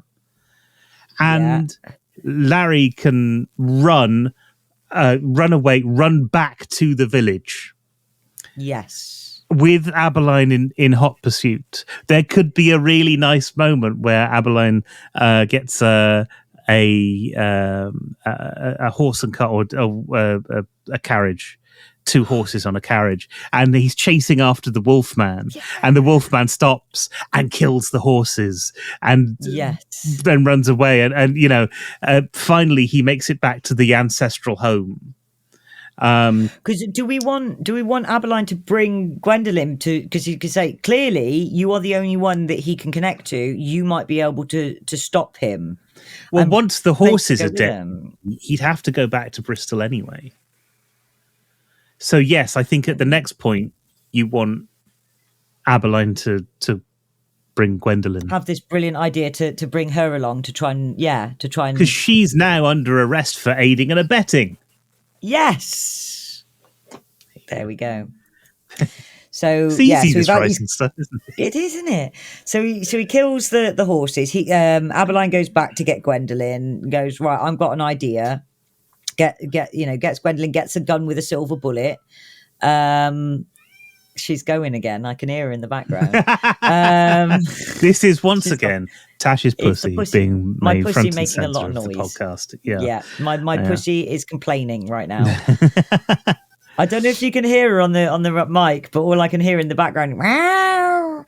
So my cat, just so the audience, my cat does this. She thinks if she leaves the room and meows, I'm going to go and check to find her, because occasionally what she does is sneaks into gets into rooms and then gets locked in them. She hasn't done that for a while. I sound awful as a cat mum. I really do. And I'm trying to discourage this behavior. It's so hard because she sounds so pitiful, and I just want to go and give her a hug, but I know it's just going to encourage the behavior if I do. It's just incredibly, it's heartbreaking to hear. Well, I can imagine. Yes, it would be, wouldn't it? I like the idea that when Larry wakes up as a human again, he finds himself back at his stately home, and he finds that he's killed his father. Yeah. And that moment, no. Yes. Father. Oh, that's the IT crowd. Father. Yeah. You know exactly what I was going for there. I did, absolutely, yeah. So we have now about this point, we've got about 10 minutes worth of screen time that we have to film. So this is the kind of the realization, I suppose, that he has to maybe take his own life, or that he's, because so far he's followed his wants. Yes. He thought that the first want was the gypsy woman. We're aware that he wants to sow his wild oats. That's the thing that's driving him. That's the thing that's motivating him. That's the thing that first made him interested in Gwen, but obviously that's changed over time. And then he got that when we did the earlier bit where they meet up after he's escaped from the asylum. So he's got that, and then he realizes actually what he needs, and what he needs is to be selfless, to protect other people, because he's just killed somebody that he genuinely did love, genuinely really did care about. And so we've got this is called the Dark Night of the Soul. And then, yes, so starting this whole break into three is where we're at in the beat sheet. He comes to the realization that he has to do something to kill himself. Maybe he is all ready to do it when Aberline turns up with Gwen and doesn't want to listen, and so because he still at this point he still doesn't want to die. He just wants to turn himself into the police. Yeah. But Aberline doesn't want to listen. He's seen the monster. He wants to kill the monster. Yeah, I mean, why would he want to turn himself into police if he's just because he knows that being put in a cell would stop people dying. Yeah. So he's thinking he's not quite there at the I have to kill myself yet. He's not quite there yet, but he's getting there. And he knows the thing that can help him. Come in. That's where the waterfall. He knows the thing that can help him is the police, because they will lock people up, and they will lock people up and not get him out every so often. Whereas the other one was just locking him up. When he's in the asylum, he just wants to remain locked up. Yeah, because we can at least until the whole Gwendolyn thing happens. Yeah. So at this point, Aberline turns up. He just wants to shoot Larry. Maybe he does shoot Larry, but Larry runs away again. He escapes, and because it's not a silver bullet, it doesn't do anything to him. Maybe. Yeah. So no. Instead of him wanting to get locked up by the police. I think he maybe wants to kill himself, but he needs a silver bullet. He doesn't have one. And when Aberline comes out and he points the gun, he's like, well, they won't necessarily know that about the whole silver bullet thing, because in the world of the Wolfman, the only people that knew were the gypsies, and we've already killed them off. Well, maybe that's something that she could have told him when she told him about the curse. The only thing that will take you out is do the silver that whole bullet. American Werewolf thing where right as she's saying that, she's saying you need to kill yourself. Yeah. The only thing that will work is a silver bullet. And maybe when Aberline turns up with Gwendolyn, that altercation, he gets shot point blank range. And he looks at that and he looks up and says, you can't kill me, not without a silver bullet. And then he runs. Yeah. Because when Aberline turns up, he's like, because he could be going, like you say, he could be really angry as well. He could be, you shouldn't have brought her here. I'm going to kill her. I don't want to, but I'm going to kill her. Yeah. And Aberline's like, if you're going to kill her, I have no choice but to arrest you. He's like, no, don't arrest me. You have to kill me with a silver bullet. I'm going to arrest you. He could do that. And then he could see the dead body of Sir John mauled. And then that's the thing that makes him shoot him, because it's so, such a visceral reaction to it. Yeah. And he's like, that wasn't a silver bullet. That's not going to do anything. And runs away. And of course, you've got Gwendolyn going, no. And funnily enough, we've got to the point of beat 13, which is actually the break into 3, where we hear the information reminded by the Oracle. The Oracle was the old woman, and the information is the silver bullet, which is the point we've actually got to right now. And so we're on page sort of 85, and now we need to get to page 110. 25 pages, 25 minutes, which is essentially a massive chase using everything. So what would be really nice, in old black and white films where the comedy ones, where the villain's being chased and then the tables are turned and then the heroes are being chased. Yes, we could do that totally. So they're chasing him through the woods, and then he turns into the werewolf, and then chases obviously back. Aberline's brought a load of policemen with him. And this is where you could get the villagers involved as well. You could get the villagers involved at this point, maybe. Okay. Because again, as Aberline, he's like, he could do a call to action for the villagers, saying, because all his police have been. Aberline turns up with the police and with all the villagers behind him, because they've all heard what's happened. Yeah. And that's where this moment happens. So all of the villagers watch him get shot. All of the villagers, so they're all in that moment that that they all experience that thing, and then they see the run, and then it's like a charge to actually capture him. And then, so obviously at that point, we get the transformation scene, and now we've just got 10 minutes of we just got to kill as many people as we can for like in the words as fun and exciting ways to find to dismember and to kill and to destroy people as we can.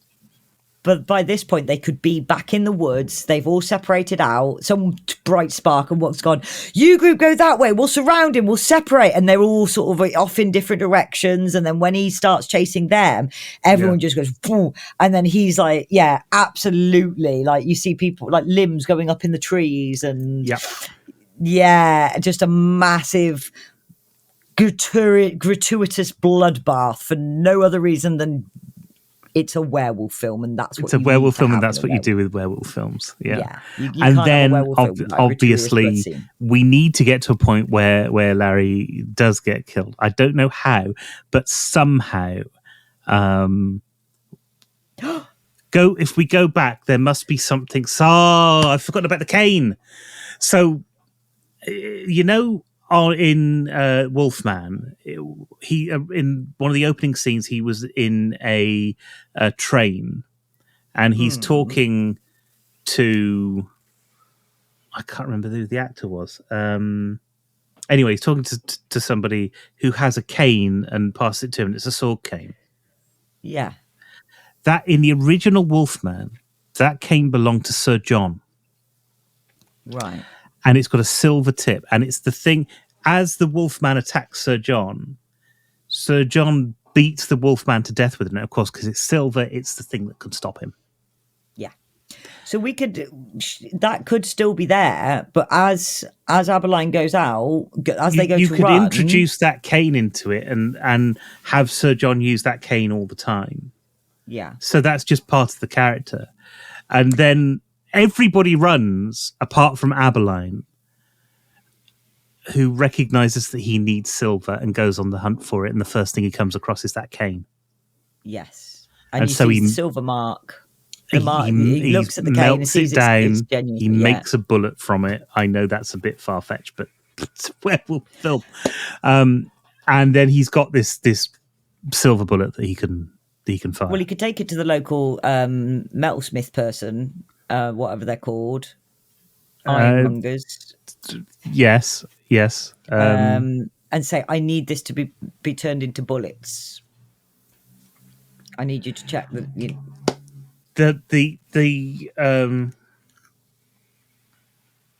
I've forgotten what the proper name for it is as well. No, but he could be part of the militia, and as the militia are running off, he could grab him. Yeah. And say, come with me, and then goes and finds something, and then maybe goes into the house and says, look for anything silver. And the three of them, because Gwendolyn would be there as well, they're looking for something silver. He finds the cane and he thrusts it into the blacksmith's hand. That's the name of it, and says, turn this into silver bullets. And that gives us a bit of a pause, and why he's not ahead of the crowd as well. With it. So yes, eventually. There's lots of death and killing and destruction and everything. And Aberline eventually turns up with the one gun that can save his life, and Gwendolyn, because he's a fucking idiot. Go on. Because when there could come a point where he's about to shoot the werewolf and the werewolf not... Because I like the idea of Gwendolyn having to kill him. Yeah. So the werewolf could knock the gun out as he... You could do a lovely thing, a lovely playing with the audience thing there, where all of your shots, they're all setting Aberline up as the hero. At this point, you do the whole the kind of the Marvel hero shot that everyone's aware of, on the ground, looking up, sort of pushing into the character and all of that sort of stuff. And then as he's about to fire the gun, wham, he's dead. Just like that, he's dead. Done. And that's it. And Gwendolyn then has to get the gun, and he doesn't want to kill Gwendolyn, but he will. And there's that kind of that standoff thing that has to happen, and other people are coming to, and he's destroying them as they're happening. And at that point, Gwendolyn's got the gun, and she has to shoot him. Yeah, and that's the end of the film. Because I like the idea. I can see in my head as she stood there and there's a standoff between them. She's pointing the gun, shaking, and it's that standoff, and he's just sitting there going, and then there's people coming at them, and he's just fighting them away, and she's just stood there pointing the gun, frozen, and like all that. And then there's a moment. And she could drop to her knees. She could start crying. She knows who it is. She knows what it is. She doesn't want to kill him. But I think that moment, there's a little bit of him inside. So we've been pushing this throughout the whole film. So when there's a pause, he could because again, we could fuck with the audience, make him look like he's going to kill her. So he goes charging over, and then he stops and just stops with the gun on his chest. Yeah. And he just stands there. And you can just see it like either a tear or just a small nod or something to indicate that that's what he wants in the first place. Yeah. And then as she shoots him, you have that moment where they look into each other's eyes, and it's just a pause, just a few seconds, and then he falls. And then when he slowly transfers him back, before he dies, he's like, "It's okay. It's okay." Mm-hmm. Something like that. Because I think, and then that moment where she's like, "No, it's not in tears," Yeah. I think that would be quite a powerful moment there, where it's that it's okay, that he knows what he needs, and it's got to be her. There's this unique connection with her, and we've played on that, so we have to use it at the end. Yeah. I think. Titles roll. That's it. Mid-title sequence. 2 months later. Yes, Gwendolyn, birth. I can tell you are 2 months later. She gives birth. No. It was a very quick pregnancy. Werewolf pregnancies are fast. No. 2 months later. Because they're 7 times quicker than normal pregnancies. So 2 months later, she's with the doctor, and he says, "Yes, I'm very happy to tell you you're pregnant." Yeah. And mid-credit, yes. And then set up for and then a claw comes through her stomach. But yeah, no, you could do that. A claw comes through her stomach, and then Gwendolyn wakes up, and then the thing goes black. So it's a drip, but yeah. So no idea. It might all be. It's all a dream. But no, I do like the idea of that little mid-credit scene of, "I'm pleased to tell you, you are pregnant," and it's just that you see her go pale. Yeah. And it's like, what the fuck? So then that opens up for the next film, if you want to do it.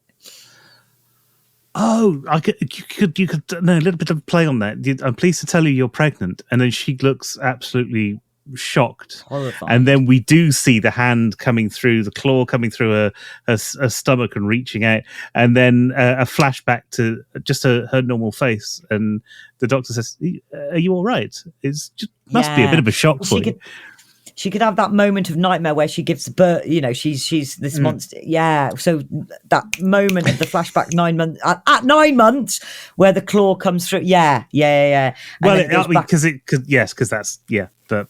Yeah. And then it goes back to her face. Yeah. And there it is. That is our film. That is it's our film that we would like to make. Please give us $300 million. Would be nice, but there you go. This is This has been Murdering a Podcast. We have been going for quite a while now, so we're gonna end it there. Show notes are on murderingapodcast.com, as well as all sorts of other information. If you'd like to support us for doing all the things that we're doing, then you can find that there as well. Until next time, thanks for coming along, and do let us know what you think of our version of The Wolfman. See you next time, folks. Before we go, can I say? Yes, go ahead. If you have any ideas of films that you want us to rewrite, let us know. The more obscure, possibly the better. I don't know. We'll find out what comes up. But if it's as bad as Wolfman, I might not like you afterwards. Bye, everybody. Take care. We'll see you next week. Bye-bye. That was Murdering a Podcast, and if you'd like to find out more information about the podcast, the Mystery Lounge, or anything mentioned in the show, please head over to murderingapodcast.com. The music was The Secret of Tiki Island by Kevin MacLeod, and the producer was Steve Meller. Until next time, thanks for listening.